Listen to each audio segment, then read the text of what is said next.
Bonjour, cher peuple congolais. Nous sommes lundi, le 16 juin 2025. Ce matin, nous vous informons que, après l'ouverture de l'instruction contre le ministre d'État, ministre de la Justice Constant Moutamba, l'Assemblée nationale vient enfin d'autoriser des poursuites judiciaires contre ce ministre. C'est-à-dire, Moutamba est tombé. On l'avait dit. On l'avait dit que la carrière politique de Constant Moutamba résidait entre les mains des députés. Et les députés ont décidé de livrer Moutamba. En d'autres sens, les députés ont refusé de livrer Nicolas Kazadi, qui était aussi poursuivi pour le faux bruit et détournement des deniers publics. Les députés ont voulu le garder. Est-ce que nous pouvons dire que cela, c'est deux poids, deux mesures? Est-ce que nous pouvons dire que Moutamba n'a pas bien collaboré avec la justice? Lui-même qui était maître de la justice. C'est par ici que je veux qu'on fasse ensemble l'analyse. Quelles sont maintenant les conséquences juridiques de cette décision de l'autorisation par l'Assemblée nationale les poursuites judiciaires contre Constant Moutamba? Première conséquence, dès que l'autorisation a été effective, il est demandé au Constant Moutamba de déposer sa démission dans 24 heures. 24 heures qui suivent. Comme l'Assemblée nationale a pris cette décision à la soirée du dimanche, et ceci clôturant la session de mars, Constant Moutamba n'a pas de choix. Donc déjà ce lundi soir, il doit réellement déposer la démission auprès du gouvernement. Au cas où il ne dépose pas, le procureur général près de la Cour de cassation, Firmin Vonde, va informer le président de la République et la chef du gouvernement. C'est-à-dire en ce moment, déjà demain mardi 17, Constant Moutamba n'est pas ministre. C'est ça les conséquences juridiques. On avait dit cela, et cela devait être vu, et cela devait être exécuté. Exécuté parce que c'est la justice. C'est de l'ex. La loi est dire. La loi est dire, mais c'est la loi. C'est ça. C'est-à-dire que les députés nationaux ont répondu favorablement à la requête du procureur général près la Cour de cassation, Firmin Vonde, sollicitant des poursuites judiciaires contre le ministre d'État, ministre de la Justice et garde des Sceaux, Constant Moutamba. La décision a été prise ce dimanche, comme je venais de le dire, le dimanche 15 juin 2025, à l'issue de la présentation du rapport par la commission spéciale chargée d'examiner les dits réquisitoires du parquet général près de la Cour de cassation. Je viens de vous dire déjà, première conséquence juridique, c'est que Constant Moutamba doit déposer sa démission. Comment cela a commencé?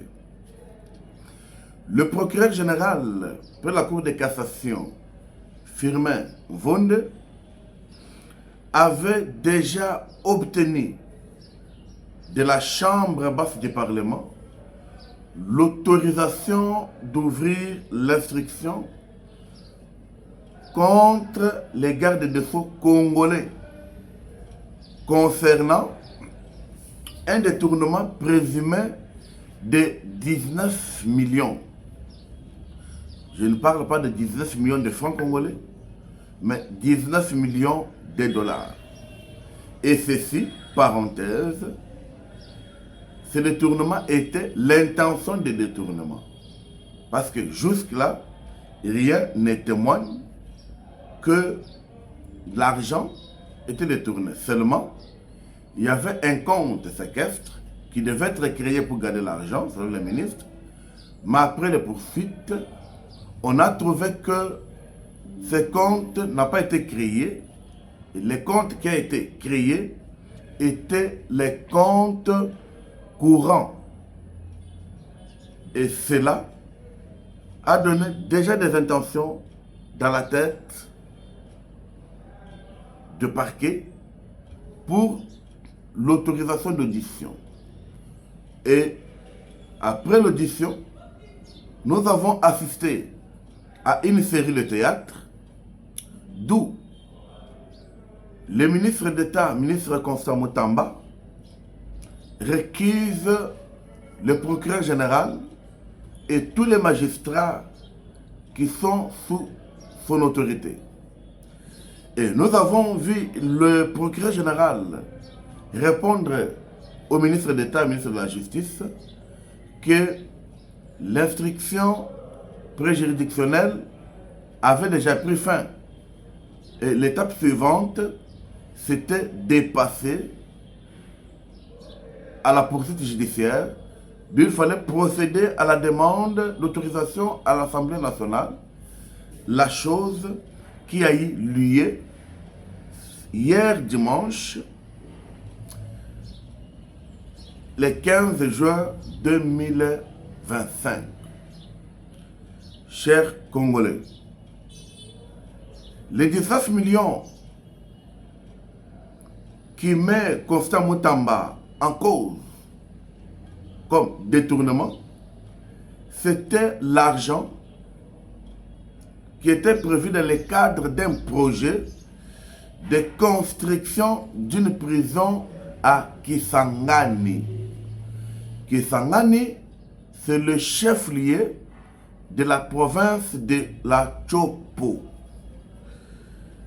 À la suite de ces réquisitoires, Constant Moutamba a été auditionné à 2 reprises, des auditions ayant duré plusieurs heures, selon les témoignages.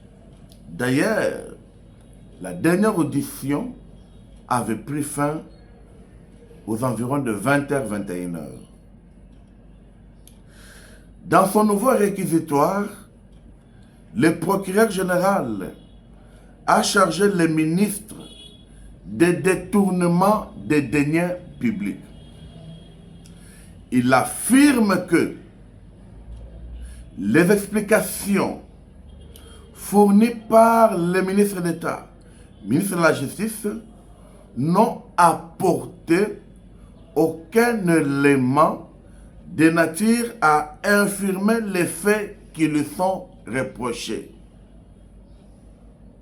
Aucun élément dans ces explications n'a pas contredit ce que le procureur général accusait Constant Moutamba.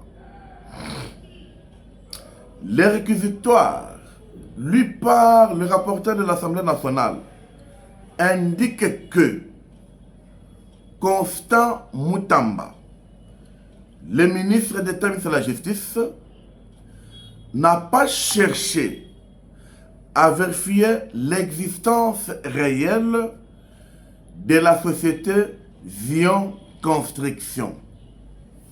Nous avons parlé ça, que c'était ça ce qu'on lui reprochait. Ni à contrôler les ouvrages déjà réalisés par cette société de construction, Zion Construction. C'est-à-dire savoir s'il y a des personnels qualifiés, savoir si l'entreprise avait déjà l'expérience de combien d'années, savoir si l'entreprise avait déjà construit et quelle prison. C'est ça, ce qui fait que le ministre soit reproché, auditionné et aujourd'hui poursuivi.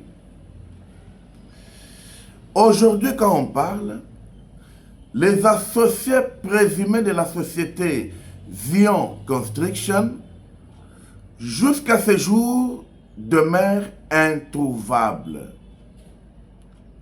Ni par leur adresse, ni par leur numéro téléphonique de contact. Le numéro qui a été inséré dans le statut. C'est-à-dire, c'était une entreprise fabriquée, comme nous avons vu l'histoire de 100 jours. Selon toujours les réquisitoires du PG, CAF, les investigations menées à Kisangani, j'avais déjà fait ça, je fais la synthèse, n'ont pas permis d'identifier un site prévu pour la construction de la maison carcérale, alors que les fonds étaient déjà décaissés. Une équipe du parquet était descendue à Kisangani pour voir, contrôler, vérifier quel a été le site que cette prison devrait être construite. Malheureusement, les réquisitoires montrent que rien, nous disons bien rien, n'a pas été prévu, mais l'argent était déjà décaissé.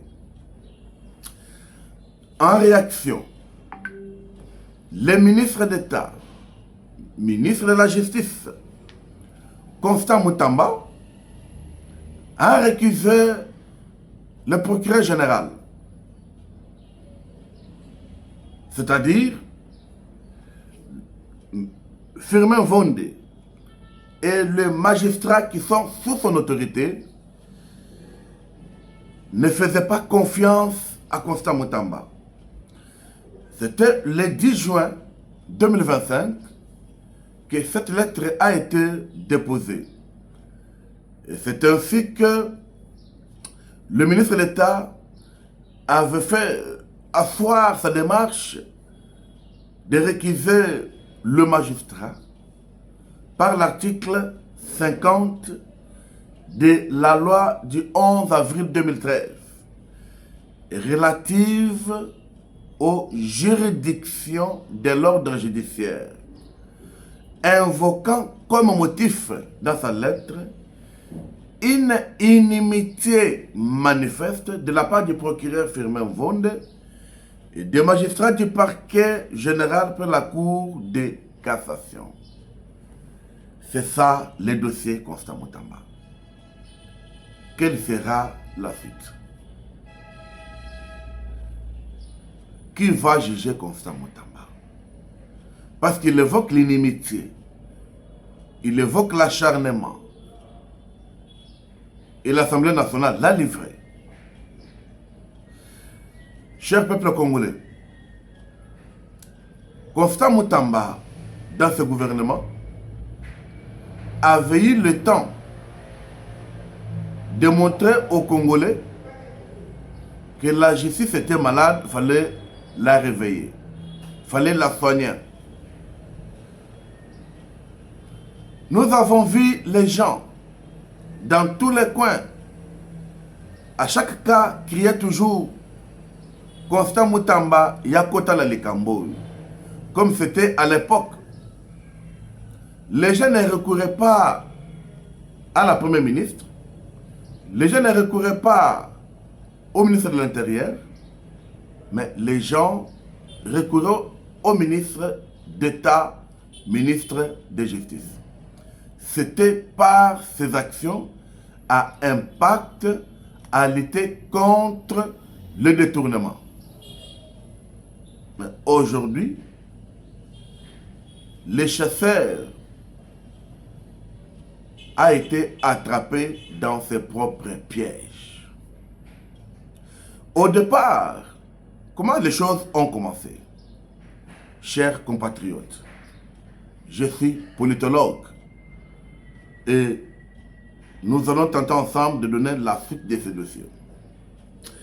Constant Moutamba n'était pas en bon terme avec la première ministre.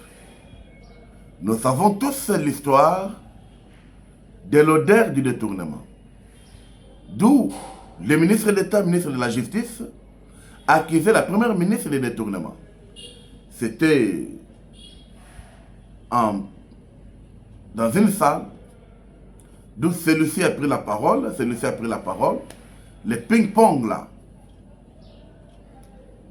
C'est-à-dire, Constant Moutamba ne bénéficiait pas de la protection de son chef du gouvernement. La chose qu'il a fait tomber, c'est parce que il est allé avec une politique de vitesse. Constant Moutamba était aussi en conflit avec le procureur général, Firmin Vondé, un conflit basé sur l'achat d'une parcelle, d'un immeuble en Belgique par le procureur général à 900 000 $, d'où les enquêtes étaient ouvertes contre le procureur général. D'où à ce jour, le ministre nous disait les dossiers étaient entre les mains de l'IGF, Senaref et l'ANER où il attendait les rapports.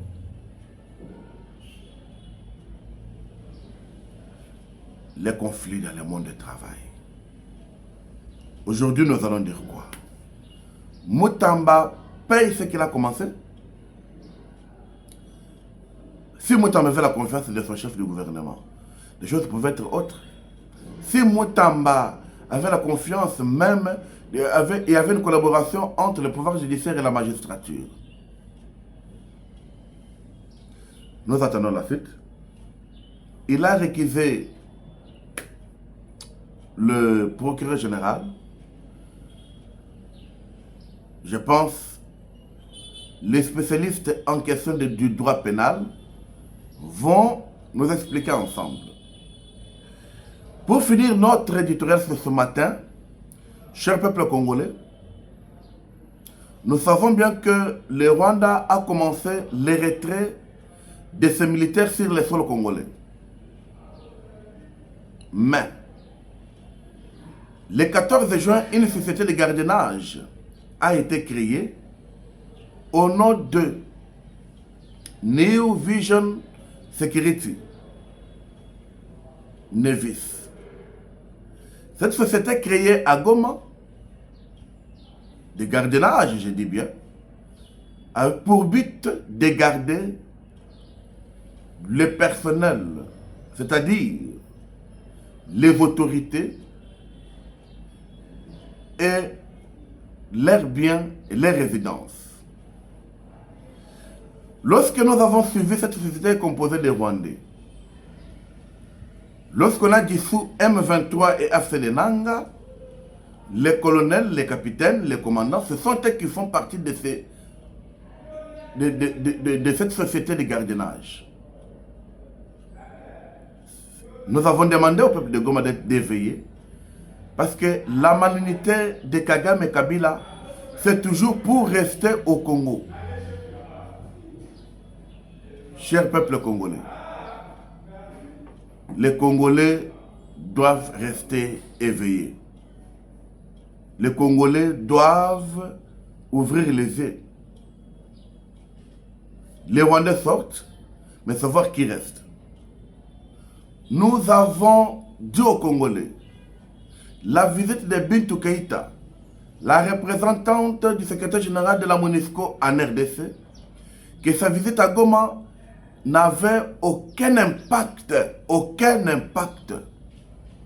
L'Asbel Fati Développement acquise cette représentante de venir légitimer le gouvernement parallèle et des rebelles qui est à Goma. Il est venu donner un plan car on tuait les Congolais en présence de la MONUSCO. On a pris Goma en présence de la MONUSCO. Et que faisait la MONUSCO et pourquoi son intervention? Que tous les plans qu'il monte, le peuple congolais reste éveillé. Congo et Kokoya T. Nous serons avec vous en direct à 12h30 pour faire un direct sur la suite de Semotamba et donner des éléments de précision sur cette société de gardiennage Nevis créée par Kagame et Kabila, enrôlant les militaires rwandais et pour les mettre à la garde de M. Kabila. D'où son conseiller, collaborateur, Kika Ibn Karoubi, est allé à Washington et la mission échouée. Et maintenant, ils veulent appliquer leur plan B. Je suis politologue, je suis l'aigle. Congolais, réveillez-vous. Et je fais l'appel à tous les Congolais. L'air n'est pas à la division, l'air est à la cohésion nationale, mais pas avec des rebelles. Nous devons parler avec Congolais, et non avec les Congolais rebelles, Congolais rwandais, non. Moi, personnellement, je connais toute personne qui attaque M. Jean-Pierre Mbemba, notre vice-premier ministre, ministre des Transports, juste pour flatter Kabila. Tikanoka Bouma Rwandais. Jamais tout le monde sait Jean-Pierre Mbemba parce qu'il a appelé Kabila Hippolyte Kanambe. Il n'est pas le premier à l'appeler. Nous nous souvenons tous de Papa Coutinho Fernando que Kabila avait rendu aujourd'hui infirme. Il avait dit sauvons le Congo.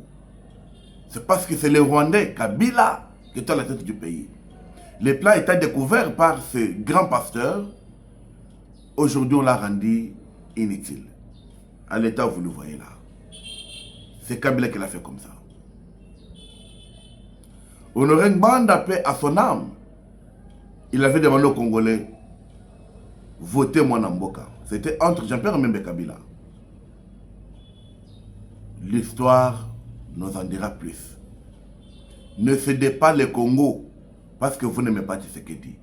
Ne cédez pas le Congo parce que Tshisekedi est le l'IDPS. Moi, je ne suis pas de l'IDPS. Mais j'accompagne les actions du chef de l'État. Moi, que vous parle, je ne suis pas Moukantombolo, mais je fais les œuvres qui accompagnent notre chef. Vous allez voir, je vais vous mettre une petite vidéo sur ma descente à Maluka pour le lancement des salons de coiffure et formation professionnelle pour l'autoprise en charge des femmes. C'est ça ce qu'un vrai patriote peut faire. Et je vais vous présenter la route Nzolana. Je vous demande de supporter les images. C'était les images amateurs. Mais tout ce qu'on fait, c'est dans le but que le peuple congolais soit accompagné par de bonnes informations. Je vous dis bon matin. Les élèves, toquez dans ça. Développement.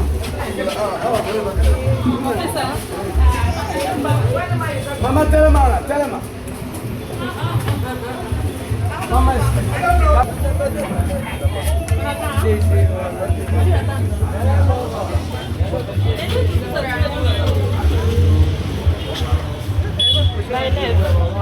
après non? Bah, élève ne va pas Maman, bima boy no Obekela mama maboko.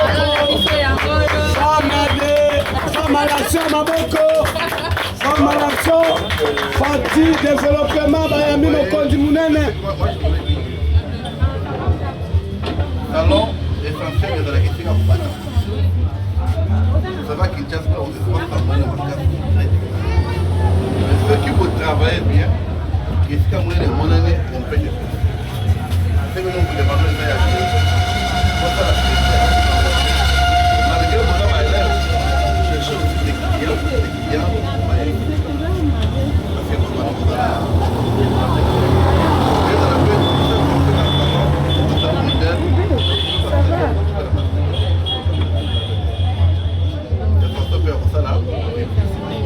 et la chose que je vous demande, il faut que vous me les avis chez la télévision.